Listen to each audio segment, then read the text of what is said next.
يلا بينا نعمل سجق زي بيتعمل بره بالظبط، سندوتشات سجق زي بتاع بره. اول حاجه هنشوح السجق في نقطه زيت، مش هنحط اكتر من كده لان السجق بيبقى فيه دهون. بعد كده بعد ما ياخد لون نحط له دبس الرمان. بعد ما نحط دبس الرمان ونشوحه تشويحه كويسه وياخد اللون الحلو اللي خده ده، بعد كده هنهدي النار ونبتدي نقطع السجق قطع صغيره.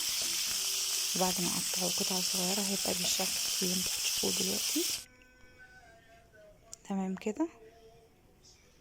بعد كده بقى هبتدي احط الخضار بتاعي اللي هو فلفل الوان او فلفل اخضر وشطه وطماطم.